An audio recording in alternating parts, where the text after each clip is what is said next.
तो चाबी से शुरुआत करते हैं, क्या सब चीज़ें हैं यहाँ पे। चाबी में आपके पास में 3 बटन आपको देखने को मिलेंगे, लॉक, अनलॉक और आपको बूट अगर आपको खोलना है तो वो आपको यहाँ पे मिल रहा है, 2 बार प्रेस करने में खुल जाएगा। यहाँ पे जो लॉक और अनलॉक है वो ऑब्वियसली दबाने पर विंडोज़ जो है वो रोल अप, रोल डाउन और सनरूफ जो है वो भी क्लोज़ हो जाती है। लॉक बटन अगर दबाए रखें तो वो फंक्शंस भी मिलते हैं। बूट जो है वो एक्चुअली खोलने का एक और तरीका आपके पास में है, और वो क्या है, वेल आपको जेस्चर से जो है आप इसको खोल सकते हैं। ये देखिए, जेस्चर के साथ में बूट जो है ओपन कर सकते हैं। सबसे पहले बूट की बात कर लेते हैं। काफ़ी अच्छी साइज़ जो है उसकी, काफ़ी प्रैक्टिकल वो है। नीचे की तरफ आपको स्पेयर टायर भी मिल जाता है, और ऊपर जो है ये इतना बूट मिल जाता है। अगर आपको और ज़्यादा यूटिलाइज़ को करना है तो ऑब्वियसली इस ट्रे को जो है रिमूव कर सकते हैं और उसका ज़्यादा यूटिलाइजेशन ले सकते हैं। यहाँ पे जो है बार दिया गया है एलईडी का, लाइट बार, और वो रात को काफ़ी सुंदर लगता है। मतलब ऑब्वियसली इल्यूमिनेशन तो देता ही है, पर सुंदर भी लगता है। बाकी सीट्स अगर आपको फोल्ड करनी हो तो आप डायरेक्टली यहाँ से कर सकते हैं, दोनों तरफ की सीट जो है वो फोल्ड हो जाती है। अभी सीट किस मतलब कैसे फोल्ड होती है उसकी बात आगे जाके करेंगे। बाकी ये सब चीज़ें यहाँ पे है। बूट जो है वो आप यहाँ से सिंपली इसको प्रेस करेंगे तो दोनों ऑप्शन है आपके उसमें। पिछली वाली Q5 में सिर्फ बूट बंद करने का ऑप्शन आता था, यहाँ पे अगर आप लॉक प्रेस करेंगे तो गाड़ी जो है लॉक भी उसके साथ साथ हो ही जाएगी। तो ये सब चीज़ें हैं। अब आगे आते हैं और आगे देखते हैं क्या है। सबसे पहले तो ग्रिल जो है उसमें थोड़ा सा बदलाव है, और थोड़ा सा ओवरऑल फेसलिफ्ट जो है थोड़े थोड़े चेंजेस के साथ में ये। हालांकि एक ग्रिल जो है हमने इंटरनेशनली जो Q5 आती है उसमें देखी थी, वो ग्रिल यहाँ पे नहीं आती है। वो ग्रिल एक्चुअली काफ़ी सुंदर लगती है, बट वो यहाँ पे हमें देखने को नहीं मिलती है। लाइट्स जो हैं वो आपको यहाँ पे एलईडी लाइट्स मिलती है। ऑब्वियसली दोनों प्रोजेक्टर और रिफ्लेक्टर सेटअप में हाई बीम और लो बीम के हिसाब से जो लेज़र मैट्रिक्स है वो यहाँ पे नहीं मिलती है, आपको यही वाली लाइट्स जो है दी जाती है। और ऑब्वियसली हेडलाइट वॉशर जो है वो यहाँ पे दिया गया है। ये फॉग लैम्प नहीं है, ये जस्ट डमी। यहाँ पे आपके पास में पार्क असिस्ट फीचर क्योंकि मिलता है गाड़ी को, तो वो उसके लिए जो है पार्किंग सेंसर्स आगे की तरफ हर जगह देखने को मिल रहे हैं। अब जी लोगो क्वात्रो बैज जो दिया गया है, क्वात्रो जो है स्टैंडर्ड है Q5 पे। तो कोई भी आप ट्रिम लेंगे आपको जो है 4 ऑल व्हील ड्राइव जो सेटअप है वो मिलेगा क्वाट्रो टेक्नोलॉजी जो ऑडी की है उसके साथ में। उसके बाद में साइड में हम आते हैं और व्हील्स जो हैं उनकी बात करते हैं। 19 इंचेस के व्हील जो है वो दिए गए हैं। 235/55 R19 ये टायर का साइज़ है। अच्छा साइज़ है इंडियन रोड कंडीशंस के हिसाब से। मुझे नहीं लगता कोई भी प्रॉब्लम जो है किसी भी मतलब टायर की जो बल्जिंग या उनसे जुड़ी हुई कोई भी शिकायत जो है यहाँ पे कोई करेगा। अच्छी साइज़ जो है वो चूज़ की गई है। उसके बाद में गाड़ी की साइड में अगर आप देखोगे तो आपको रिक्वेस्ट सेंसर वो हर डोर पे मिलता है, जो कि हमने ऑडी की तरफ से अब काफ़ी देखा है। हर डोर पे जो है रिक्वेस्ट सेंसर दिए जाते हैं। कोई भी 360 डिग्री पार्किंग कैमरा ऐसी चीज़ नहीं है। मैं गाड़ी अनलॉक कर देता हूँ और यहाँ दिखाता हूँ आपको। एकमात्र पेट्रोल इंजन का ऑप्शन है आपके पास में, तो ऑब्वियसली पेट्रोल जो है वही यहाँ पे जाएगा। कोई भी DEF वगैरह होता नहीं है पेट्रोल में रिक्वायर्ड। 45 TFSI बैजिंग जो है वो यहाँ दी गई है, और Q5 की बैजिंग जो है वो आपको इधर मिलती है ना। ऑब्वियसली सारी की सारी लाइट्स जो है गाड़ी की वो आपको क्योंकि मिल जाती है सारी बूट लिड पे, तो जब भी आप बूट लिड खोलते हैं तो उसके बाद में नीचे वाली लाइट जो है वो फंक्शनल हो जाएगी अगर आपकी गाड़ी खड़ी हो तो उस हिसाब से। तो उस देखो ये हज़ार लैम्प यहाँ आ गया, और साथ ही में हज़ार नहीं ऐसे इंडिकेटर जो यहाँ शिफ्ट हो गए। अगर बूट लिड बंद हो तो वो ऑब्वियसली ऊपर वाले जो यहाँ पे आपको जो दिए गए इंडिकेटर्स वही काम करते हैं। ये इंटरनेशनल नॉर्म्स है, इसमें कुछ ऐसी नई चीज़ नहीं है। आप देखोगे अभी नीचे वाले फ्लैश नहीं है, ऊपर वाले फ्लैश हुए। एनीवे बड़ी पैनोरामिक सनरूफ जो है वो आपको मिलती है। इंटीरियर में चलते हैं और उसी की बात करते हैं। ओके तो सबसे पहले इस तरफ से शुरुआत करते हैं। इंटीरियर में क्या सब चीज़ें आपको यहाँ पे मिलती है। वेल इस तरफ सॉफ्ट टच मटेरियल जो है उसका इस्तेमाल किया गया, और बहुत ही बढ़िया जो है ग्लॉसी ब्लैक फिनिश यहाँ पे है। नीचे की तरफ यहाँ जो है आप देख पा रहे हैं ये है बटन्स, लॉक एंड लॉक की। मेमोरी सीट अगर आपको रखनी है, मतलब ऑप्शन सेट करने हो सीट मेमोरीज की, तो वो यहाँ पे ऑप्शन है। 19 स्पीकर Bang & Olufsen सेटअप जो है वो आपको मिलता है। यहाँ ब्रांडिंग भी आप देख पा रहे हैं, 19 स्पीकर सेटअप, जो कि अपने आप में वैसे ही बहुत बेहतरीन ऑन पेपर, और एक्चुअल में क्वालिटी ऑफ साउंड जो है वो भी काफ़ी अच्छी है। इधर आपका ओवरव्यू एडजस्टमेंट, यहाँ पे पावर विंडो सारी की सारी वन टच मिलती है ऑब्वियसली। यहाँ पे नीचे बॉटल होल्डर है, काफ़ी बड़ा है, और भी इधर थोड़ा सा स्पेस बाकी रह जाता है। इधर जो है आपको अगर बूट अनलॉक करना हो तो आप देख पा रहे हैं बूट जो है पीछे से खुल गया है। आपको इसको होल्ड करके रखना पड़ता है बंद करने के लिए। ओके फाइनली बंद हो गया। तो Bang & Olufsen जो है वो ब्रांडिंग आपको इधर भी मिलती है, मेन स्पीकर पे भी। AC वेंट्स इधर हैं। यहाँ पे टिपिकल ऑडी के जो लाइट कंट्रोल्स होते हैं वो यहाँ पे जो दिए जाते हैं वो यहाँ देख पा रहे हैं आप। ऑटो पे सेट करो, आगे आपको कुछ सेट करने की ज़रूरत नहीं है, सब कुछ जो है अपने आप हो जाता है। वो जो सेडान्स में आता है कि आप उसके नज़दीक ले जाते हो और लाइट ब्राइटनेस अप डाउन हो जाती है, वो यहाँ पे मुझे दिख नहीं रहा है, पर हो सकता है हो भी, तो रात में ही वो जो प्रॉपर पता चल पाता है। इस वक्त जो है काफ़ी ब्राइट डे है आज। इधर आपको कंट्रोल्स मिलते हैं, सारे के सारे वाइपर्स से जुड़े हुए ऑटोमेटिक रेन सेंसिंग वाइपर्स जो है वो दिए जाते हैं। इधर आपको कंट्रोल्स मिलते हैं सारे के सारे, हेड इंडिकेटर और हाई बीम वगैरह जो है उससे जुड़े हुए। इसके बाद में और अडेप्टिव मतलब जो ऑटोमेटिक हाई बीम जो है वो आपको नहीं मिलता है। इधर क्रूज कंट्रोल है with limiter, limiter is a very nice function, कभी इसके बारे में बात करेंगे आगे। यहाँ पे जो है आपके पास में कंट्रोल्स है जो कि आप बेसिकली जो ऑडी का कॉकपिट डिस्प्ले है यहाँ पे उसको कंट्रोल कर सकते हैं कि कैसा क्या व्यू आना चाहिए। और इधर जो कंट्रोल्स है उससे बेसिकली आप बाकी सारी चीज़ें, वॉइस कंट्रोल, कॉल उठाना काटना, ट्यूनिंग और वॉल्यूम्स वगैरह जो है वो यहाँ से कंट्रोल कर पाते हैं। पैडल शिफ्टर्स जो हैं वो भी दिए जाते हैं जो कि प्लास्टिक मतलब फिनिश के हैं, बट उनकी ओवरऑल क्वालिटी और फील जो है वो काफ़ी बढ़िया बैठती है। एक्चुअली स्टीयरिंग जो है वो पकड़ने के हिसाब से भी काफ़ी बढ़िया है ओवरऑल, और बीच में हॉर्न पैड आपको मिलता ही है। स्टीयरिंग के एडजस्टमेंट की बात करें तो एडजस्टमेंट आपको टिल्ट और टेलीस्कोपिक दोनों वे में मिलता है, हालांकि ये मैनुअली आपको करना पड़ता है, बट दोनों एडजस्टमेंट आपको मिलते हैं। कॉकपिट डिस्प्ले जो है उसमें एक्चुअली क्या मिलता है, वर्चुअल कॉकपिट। एक्चुअली मैं बार बार कॉकपिट डिस्प्ले बताने की बोल रहा हूँ। वर्चुअल कॉकपिट में आपको क्या क्या मिलता है, वेल वही चीज़ जो हमने पहले भी देखी है। जो नई क्या चीज़ है वो मैं अभी दिखाऊंगा आपको इंफोटेनमेंट सिस्टम पे। यहाँ पे जो है आपके पास में व्यूज़ जो है आप चेंज कर सकते हो, किस व्यू पे आपको रखना है। टेलीफोन, नेविगेशन वगैरह, नेविगेशन ने दिखा था बहुत ही ब्रिलियंट तरीके से दिखा था, बहुत बढ़िया ये व्यू जो है एक्चुअली लगता है। इधर आपके पास में डेट एंड टाइम और थोड़ी बहुत इन्फॉर्मेशन। उसके बाद में इधर आप देख पा रहे हैं टेम्परेचर दिखा रहा है आपको ऑयल का। उसके बाद में इसी जगह पे जब आप ऊपर नीचे नेविगेट करेंगे तो आपको कंजप्शन दिखा रहा है। इधर आपको लॉन्ग टर्म मेमोरी दिखा रहा है। इधर आपको एनर्जी कंज्यूमर क्या है, एयर कंडीशन अभी एनर्जी कंज्यूम कर रहा है वो दिखा रहा है। ड्राइव असिस्ट जो है उससे जुड़ी हुई चीज़ यहाँ पे दिखाता है। हालांकि कोई भी एडास फंक्शंस जो है वो नहीं आते हैं, तो ड्राइव असिस्ट में it's just the park control जो है वो यहाँ पे आपको दिखाता रहता है। नीचे की तरफ ओडोमीटर, टाइम, एम्बिएंट टेम्परेचर बाहर का, और इधर आप जो देख पा रहे हैं ये आपको बहुत ही बढ़िया रैव एक्चुअली इंजन करता है। इधर आपके पास में टैकोमीटर है और उधर आपके पास डिजिटल स्पीड है और स्पीडोमीटर आपको मिलता है। ऊपर फ्यूल गेज, यहाँ पे ओवरऑल रेंज, ये सब चीज़ें हैं। ऑब्वियसली ये आप जो है चीज़ें चेंज भी कर सकते हो, व्यूज़ जो है कि कैसा आपको रखना है। खैर उसके बाद में हम आते हैं यहाँ पे, अगर आपको ट्रिप रीसेट करना हो तो उसके लिए देख पा रहे हैं। उसके बाद में आते हैं इधर।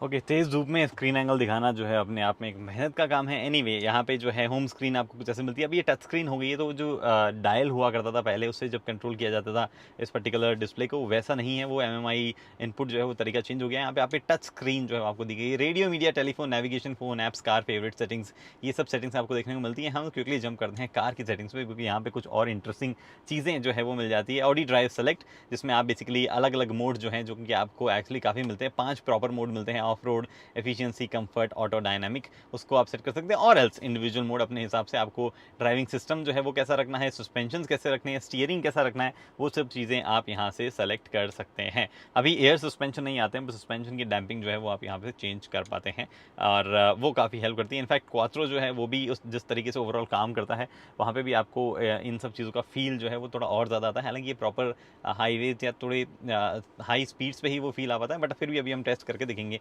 कार डिटेल्स, वेल सिंपली जो मतलब गाड़ी कहाँ कैसे गाड़ी है, टिल्ट एंगल वगैरह कैसा है, तो अभी आप देख पा रहे हो 3 डिग्री एंगल पे ऐसे खड़ा है, 1 डिग्री गाड़ी ऐसी है, वो सब चीज़ें आपको यहाँ पे दिखा रही है। 661 जो है वो सी लेवल से ऊंचाई है, 124 साउथ ईस्ट ये हमारा डायरेक्शन है, ये सब दिखा रहा है। स्टीयरिंग एंगल जो है वो यहाँ पे दिखाता है। एक्चुअली ये मैंने आज पहली बार नोटिस किया है, तो स्टीयरिंग अभी 0 डिग्रीज हो रखा है, वो दिखा रहा है। एफिशिएंसी असिस्ट, बेसिकली आपको फ्यूल एफिशिएंसी में कुछ असिस्टेंस ये और ज़्यादा देखना आप कैसे चला रहे हो, और आपको मतलब मैसेजेस वगैरह दिखाता रहे, टिप्स देता रहे, तो वो आप यहाँ से सेट कर सकते हो। AC controls, light and vision, light and vision में कुछ सेटिंग्स है, जैसे कि एक्सटीरियर लाइटिंग जो है वो कब कैसे जलनी चाहिए, ऑटोमेटिक हेडलाइट्स जो है वो उनका एक्टिवेशन टाइम तुरंत होना चाहिए या नहीं होना चाहिए, वो सब चीज़ें। एंट्री एग्जिट लाइट्स ऑन होनी है या नहीं होनी है, रेन सेंसर ऑन रखना है नहीं रखना, और उसके बाद में बैकग्राउंड लाइटिंग जो है वो कैसी होनी चाहिए। तो यहाँ पे आपको एम्बिएंट लाइट जो मिलती है बेसिकली आप वो भी सेट कर सकते हो। एम्बिएंट लाइट के कलर्स भी एक्चुअली यहाँ से आप सेट कर सकते हो। ओके, ओ नाइस, यहाँ पे कलर दिखा था, बट मुझे याद है बहुत सारे कलर, यस यहाँ पे ऑलमोस्ट 30 कलर जो है वो आपके पास में आते हैं लाइटिंग के। ये देख पा रहे हो आप, बहुत सारे कलर्स हैं यहाँ पे, 30 कलर्स, क्लोज टू 30 कलर्स जो है वो लाइटिंग के आपको देखने को मिलते हैं। उसके बाद में कौन से किस जगह पे जलनी चाहिए, किस जगह पे नहीं जलती, वो भी आप यहाँ पे सेट कर सकते हो। पीछे की और चलते हैं, और पार्किंग एड, वेल ये पार्क असिस्टेंस वाले फीचर जो मैं बता रहा था वो आपको यहाँ पे देखने को मिलते हैं। ड्राइव असिस्ट में क्या मिलता है, वेल ड्राइव असिस्ट में again simple speed warning, rest का रिकमेंडेशन जो है वो आपको यहाँ पे मिलता है, कोई भी एडास जैसे मैंने बताया नहीं है। Settings and service, again steering wheel button, आपको service interval, central locking, car information, tyre pressure, loss indicator, oil level वगैरह सेट करने हैं। ये वायर चेंज पोजीशन में ठीक है, अगर आपको सर्विस करनी है तो उस टाइम पे जो है आज इसको प्रेस करेंगे तो वायर यहाँ जो आपको वाइपर जो है वो यहाँ पे आके रुक जाएंगे, उसके लिए ये दिया जाता है। ओके, तो ये सब चीज़ें हैं, मोटा मोटी बात बेसिकली ये सब है। बाकी चीज़ें जो है वो सिंपल है। आपको यहाँ पे फ़ोन ऐप्स मीडिया कैसे प्ले करना है वो आपको ऑप्शन मिल जाता है। सोर्स जो है आप यहाँ सेलेक्ट कर सकते हो कि आपको यूएसबी या कोई डिवाइस कनेक्ट करके वैसे आपको चलाना है, तो वो सब चीज़ें दिख जाती है।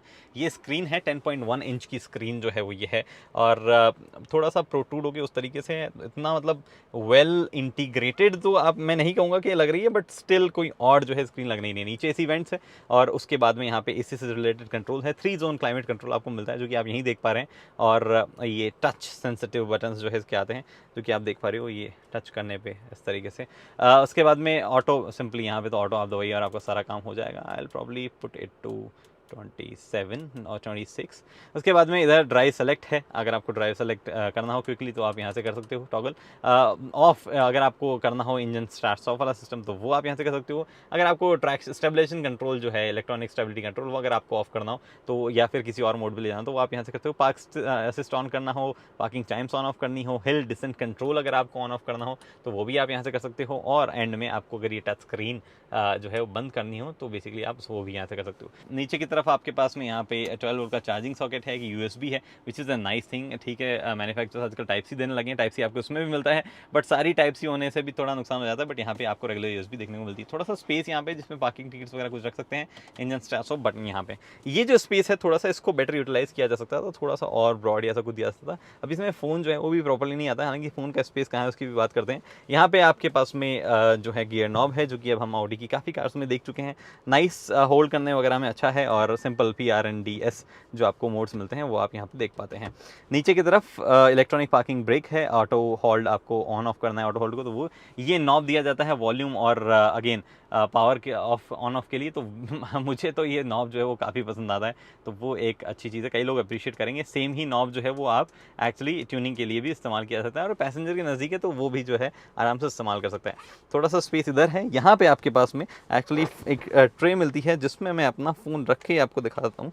फ़ोन जो है वो आप यहाँ रख सकते हैं, जिससे आप वायरलेसली चार्ज भी कर सकते हैं। अभी वायरलेस चार्जिंग शुरू हो गई है। ऑडी का कहना है कि यहाँ पे जब फ़ोन रखा होगा तो नेटवर्क जो कनेक्शन है फ़ोन का, वो गाड़ी के एंटेना से हेल्प मिलती है उसको कनेक्शन कैच करने में, तो कोई भी सिग्नल रिलेटेड प्रॉब्लम भी नहीं होगी। नीचे की तरफ बॉटल होल्डर है, और ये बहुत ही नीटली, कप होल्डर कह सकते हो आप, ये बहुत ही नीटली जो स्लाइड करता है वो मुझे बहुत अच्छा लगा। यहाँ पे काफ़ी बड़ा का भी होल है। सेकंड जो यूएसबी है वो टाइप सी है, और वो आपको यहाँ देखने को मिलती है। ये स्लाइड होता है, और आप इसकी पोजीशन जो है वो भी अपने हिसाब से सेट कर सकते हैं, आपको किस लेवल पे रखना है, which is again a very nice thing. मुझे ये पोजीशन काफ़ी पसंद आई। इधर जो है आपके पास में क्वाट्रो बैजिंग है, और ग्लोव बॉक्स जो है उसकी भी साइज़ डिसेंट है। एक्चुअली ग्लोव बॉक्स जो है उसमें भी छोटे मोटे आपको जो है कुछ चीज़ें देखने को मिलती है। स्पेशली आप ये देख पा रहे हैं, यहाँ पे भी ऊपर की तरफ भी स्पेस दिया गया, और ये जो स्पेस है ये भी काफ़ी अच्छा है। मेरा नाम लिखा हुआ है यहाँ पे, अभी नोटिस किया कुछ तो पेपर होगा वो।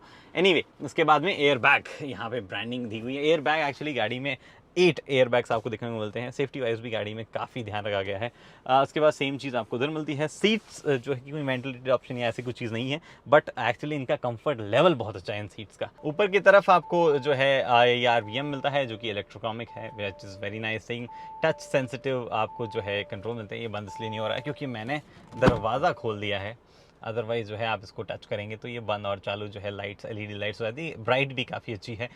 उसके बाद में इधर जो है कंट्रोल से सनरूफ से जुड़े हुए, सनशेड से जुड़े हुए आपको ऑब्वियसली पैनोरामिक सनरूफ मिलती है। मैं एक बार रिमूव करके ये भी बताता हूँ कितना खुलती है, तो इससे बाहर ना निकले चलती गाड़ी में। बहुत ही स्टूपिड चीज़ होती है वो करना, बट स्टिल कितनी खुलती है मैं आपको दिखाता हूँ। इस लेवल तक जो है खुलती है, जो कि काफ़ी ब्रॉड है। जब गाड़ी खड़ी हो तब आप उससे बाहर निकल के उसका मज़ा ले सकते हैं। इसके बाद में यहाँ पे मिलता है आपको वैनिटी सनवाइज़र, जिसमें ऑब्वियसली वैनिटी मिरर और वैनिटी लाइट भी है, बट लिटिल डिसअपॉइंटमेंट ये इतना ही एक्सटेंड होता है, इससे आगे एक्सटेंड नहीं होता है। एक्चुअली काफ़ी जगह छोड़ देता है, इस पर थोड़ा सा मैन्युफैक्चरर्स को ध्यान देना चाहिए। उसके बाद में अब चलते हैं भैया पीछे की ओर, क्योंकि पीछे जो है वहाँ पे भी गाड़ी काफ़ी स्पेशियस लग रही है। देख लेते हैं कैसी ये सीट मैं अपने हिसाब से एडजस्ट कर लेता हूँ। आपको इलेक्ट्रिक सीट एडजस्टमेंट मिलता है, जो कि एक अच्छी चीज़ है। I appreciate it. Lumbar support जो है वो भी आपको इलेक्ट्रिक ही मिलता है। तो ये सीट जो है मैंने अपने हिसाब से सेट कर दी। अब मैं चलता हूँ पीछे। 5 फुट 8 इंच मेरी हाइट है, और पीछे एक्चुअली स्पेस काफ़ी अच्छा है। एक्चुअली काफ़ी अच्छा स्पेस पीछे जो है आपको देखने को मिलेगा, which is a very nice thing considering कि मतलब इतना एक्सपेक्टेशंस मेरी नहीं थी, तो उस हिसाब से तो वेरी नाइस थिंग। क्या एमिनिटीज़ मिलती है? वेल आपको obviously power one touch up down जो है वो मिलता है, एक बड़ा सा बॉटल होल्डर आपको मिलता है, अगेन Bang & Olufsen का स्पीकर सिस्टम यहाँ पे भी है, एक मैनुअली रिट्रैक्टेबल सन शेड जो है वो दिया जाता है, इट्स इज़ ओके, ठीक है, इलेक्ट्रिक नहीं आता है बट मैनुअली होना भी जो है बहुत ही बढ़िया चीज़ यहाँ पे है। कुछ हुक्स जो है आपको वो यहाँ पे मिल जाते हैं, इधर आपके पास में ग्रैब हैंडल है जिसमें अगेन एक और कोट हुक है, और लाइट्स जो है वही टच सेंसिटिव लाइट्स जो है वो यहाँ पे मिलती है।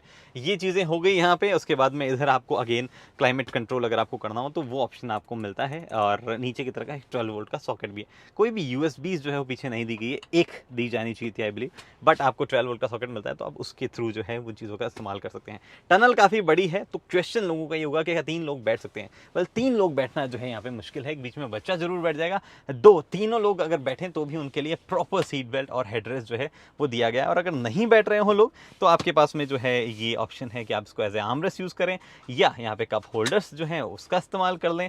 और अगर आपको कुछ नहीं करना है, आप इसको बंद करके रख सकते हैं। आइसोफिक चाइल्ड सीट्स मिलते हैं। सीट का जो फोल्ड होने का तरीका है, वेल वो एक्चुअली इधर से होता है, यहाँ से जब आप करेंगे तो ये सीट डाउन आप देख पा रहे हो 60-40 के रूप में, यहाँ पे 60% और ये 40% सीट जो है इस तरीके से डाउन आ जाती है। एक्चुअली मैंने एयर सीट बेल्ट बीच में दबा दिया है। तो ये सीट जो है कुछ इस तरीके से फोल्ड हो जाती है। सीट काफ़ी बढ़िया है, काफ़ी अच्छे से होल्ड कर दी है, हालांकि 3 लोग प्रॉपर बड़े साइज़ के नहीं बैठ सकते हैं इसमें। उसके बाद में यहाँ पे भी एयर बैग जो है वो बताया गया। एक्चुअली ये सीट का पार्ट है, ये डोर का पार्ट नहीं है। तो ये देखो खोल के बताता हूँ, तो एयर बैग जो है वहाँ पे भी है, टोटल 8 एयर बैग जैसे मैं आपको बता रहा था। सनरूफ यहाँ तक आती है, तो काफ़ी बढ़िया एयरी फील जो है ओवरऑल आती है। ओके जी, तो ड्राइवर सीट से ड्राइव करते हैं Audi Q5 को। 2 लीटर का इंजन है हमारे पास में, और एकमात्र इंजन है 7 स्पीड DCT के साथ में आता है। ये इंजन सेम Q7 में भी आता है, बट वहाँ पे टॉर्क कन्वर्टर के साथ में आता है। अभी जो है ये छोटा सा पैच जो है, इधर से जाएंगे इधर से नहीं जाएंगे, तो हम इसको ऑफ रोड मोड में डाल देते हैं। वैसे ऑफ रोड मोड से ज़्यादा कुछ होता नहीं है, गाड़ी बस जो है कुछ एक सर्टेन चीज़ें, स्पेशली द स्टेबिलिटी कंट्रोल और ट्रैक्शन कंट्रोल जो है मॉड्यूलेट करती है। बाकी 4 व्हील ड्राइव तो हमेशा ही काम में रहते हैं, तो ऐसा नहीं है कि 2 व्हील ड्राइव से 4 व्हील ड्राइव मोड पर चली जाएगी, एनीथिंग लाइक दैट। डेफिनेटली चारों व्हील्स को प्रायोरिटी मिलती रहती है। ओके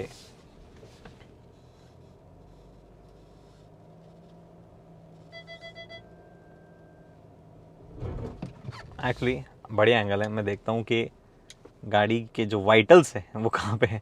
वाइटल्स नहीं, बस ये देखना है कि गाड़ी की डिटेल्स में वो दिखाता है। तो भैया हम हैं 9 डिग्रीज ऊंचा, 11 डिग्रीज टेढ़ा, और बस ऐसा है।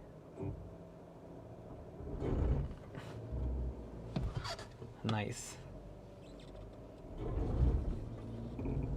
इधर वाला और उधर वाला पीछे वाला टायर दोनों जो है थोड़े थोड़े हवा में, इनोवा हमें ताक रही है।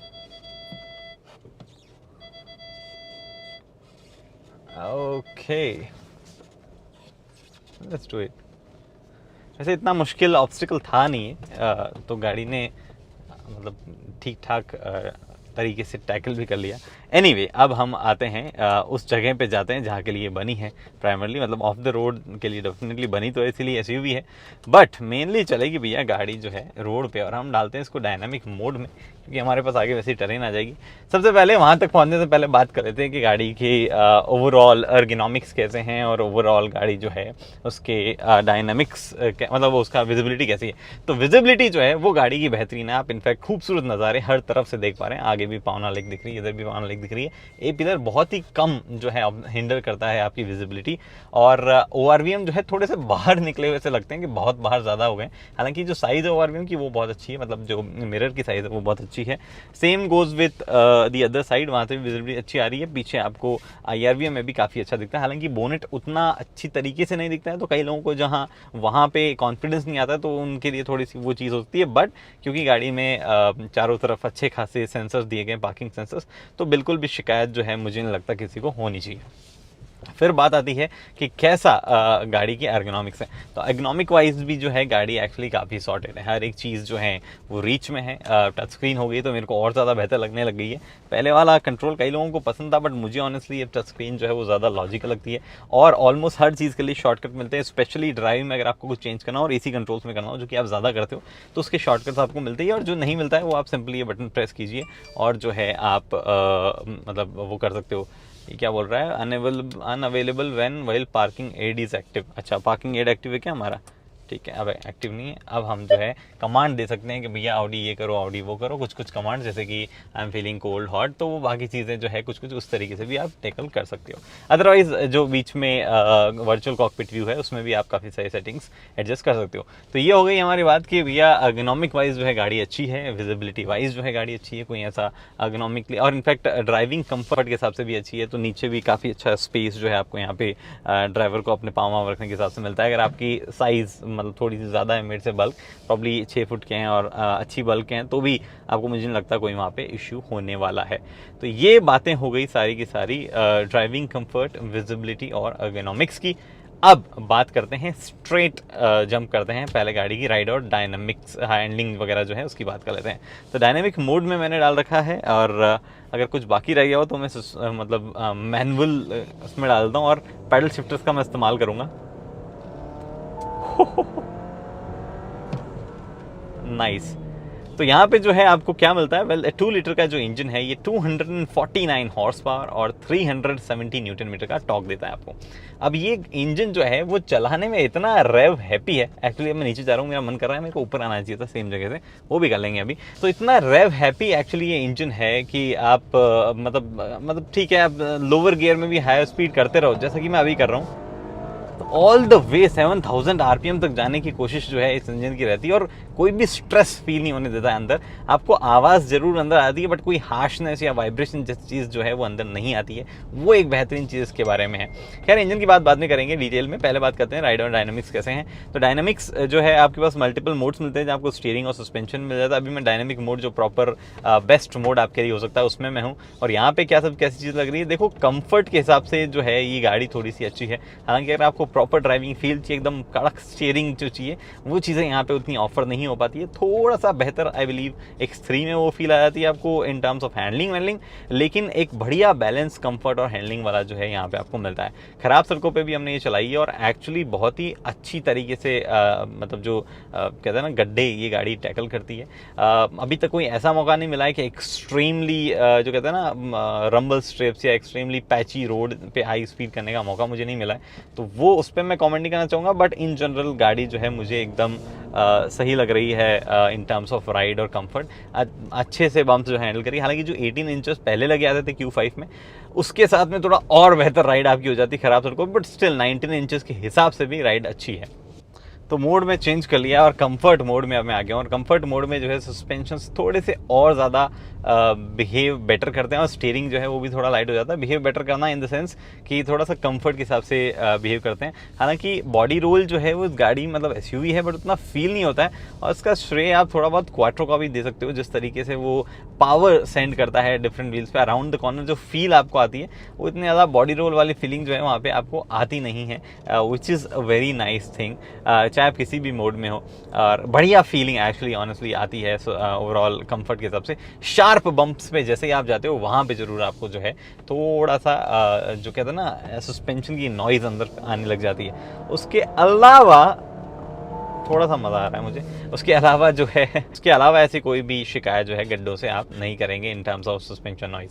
फिर बात आती है कि भैया गाड़ी के इंजन और गियर बॉक्स कैसे हैं। तो इंजन और गियर मतलब पावर फिगर्स मैंने आपको बता ही दिया, और गियर बॉक्स जो है 7 स्पीड DCT आपको यहाँ पे देखने को मिलता है। DSG जिसको फोक्सवैगन ग्रुप कहता है, तो ये और Audi जिसको स्ट्रेपट्रॉनिक बोलता है। तो ये पूरा जो गियर बॉक्स है ये किस तरीके से काम करता है, वेल मोस्टली आपको गियर शिफ्ट जो है वो ऐसे फील नहीं होने देता है। ये काफ़ी क्विक क्विक गियर शिफ्ट है, अगर आप मतलब सडनली चला रहे हो, आराम से चला रहे हो, कोई इशू नहीं है। तो बहुत ही स्मूथ शिफ्टिंग जो है गियर्स की होती रहती है, आपको कुछ खास जो है पता चलता नहीं है। बट अगर आपको क्विकली ओवरटेक करना है तो एक हल्का सा टाइम लगता है, मतलब गियर शिफ्ट जरूर हो जाता है, गाड़ी को पता है कि कौन से गियर में जाना है, स्लॉट करना है, बट वो आपको गियर शिफ्ट होने के बाद में गाड़ी मतलब वो पावर जो है उसका जो ओवरऑल ट्रांसमिशन जो होता है उसमें थोड़ा सा डिले है। बट उसके अलावा मुझे लगता है, और खासतौर पे ये तभी होता है जब आप बहुत ही हार्ड एकदम से एक्सेलरेट कर दो। उसके अलावा मोस्ट ऑफ द टाइम गाड़ी वैसे भी जो है अच्छे खासे पावर बैंड में रहती है, तो आपको कभी भी कोई शिकायत नहीं होगी। सिटी वगैरह में चलाओ चाहे हाईवे पे चलाओ, मोस्टली आपको रियलाइज़ ही नहीं होगा कि कब कहाँ गियर चेंज हो रहा है। अगर आपको फिर भी थोड़ा बहुत कंट्रोल चाहिए, जैसे मेरे को अभी चाहिए, तो I have shifted to second gear, और बहुत ही बढ़िया फील जो है वो आप ले सकते हो इस गाड़ी से। एक्चुअली काफ़ी बढ़िया फील गाड़ी में आती है अराउंड द कॉर्नर, जो कि देख के बहुत अच्छा लगा। पैडल शिफ्टर्स के थ्रू गियर तो मतलब एकदम फास्ट है, कोई भी इशू आपको जो है नहीं होने वाला है पैडल शिफ्टर्स के थ्रू चेंज करने में। तो apart from that down shifting, मुझे नहीं लगता कहीं पे कोई भी हल्की फुल्की शिकायत भी आप करेंगे अबाउट द सस्पेंशंस। काफ़ी बढ़िया। मुझे बस ये था कि जब गाड़ी मतलब अपने मोड्स में, मतलब टॉप जो डायनामिक मोड है उसमें जब हो तो थोड़ा सा स्टीयरिंग में और वेट आता था, तो मज़ा ही ऐसा आया था। हालांकि स्टीयरिंग के पकड़ने का फील जो है वो काफ़ी अच्छा है। फिर उसके बाद में बात आती है गियर बॉक्स वगैरह के बाद में कि कैसा ओवरऑल NVH वगैरह है, AC परफॉर्मेंस वगैरह कैसी है। NVH काफ़ी अच्छा है गाड़ी का।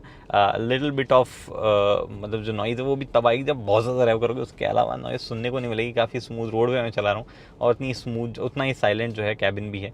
उसके बाद में AC परफॉर्मेंस वो भी काफ़ी अच्छी है, उसमें भी कोई शिकायत नहीं है। इट्स जस्ट कि धूप आज काफ़ी ज़्यादा है तो हम थोड़े से बेटर टेस्ट कर पाए। यूजुअली बाकी गाड़ियों को उतना हम टेस्ट नहीं कर पाते, बट AC परफॉर्मेंस जो है इसकी अच्छी है, अच्छी खासी धूप में भी अच्छा परफॉर्म कर रही है। ब्लैक कलर है तो गर्म तो बहुत जल्दी हो रही है हमारी गाड़ी। और उसके बाद में फ्यूल एफिशिएंसी आप काफ़ी पूछते हैं। Efficiency, claimed fuel efficiency 17 kmpl की, जो कि एक बिग जंप है ओवर द BS4। हालांकि इन रियलिटी कितना रिटर्न कर पाती है हाईवेज पे, मुझे लगता है कि अगर आप आराम से चलाते हो 90 के अराउंड, 90 km/h के अराउंड, तो आपको डेफिनेटली 17 की फ्यूल एफिशिएंसी मिल सकती है। एरोडायनामिक गाड़ी जो है काफ़ी सॉर्टेड लग रही है, और सिटी में आप ये उम्मीद कर सकते हैं कि it will return you something may be like 9 kmpl। हालांकि मुझे श्योरिटी नहीं है, जब मैं रिव्यू करूंगा थोड़ा और ज़्यादा इसको चलाऊंगा तब हम इसकी बात करेंगे फ्यूल एफिशिएंसी की। अभी फिलहाल क्लेम्ड फ्यूल एफिशिएंसी फिगर पे ही आप चले जाइए, और वो भी तब आप मान के चलिए कि आप हाईवे पे 90 के आसपास चलेंगे तो वो फ्यूल एफिशिएंसी फिगर आपको मिलेगा। तो ये चीज़ें हो गई भैया, बाकी तो चलाने में बड़ा मज़ा आ रहा है इस गाड़ी को।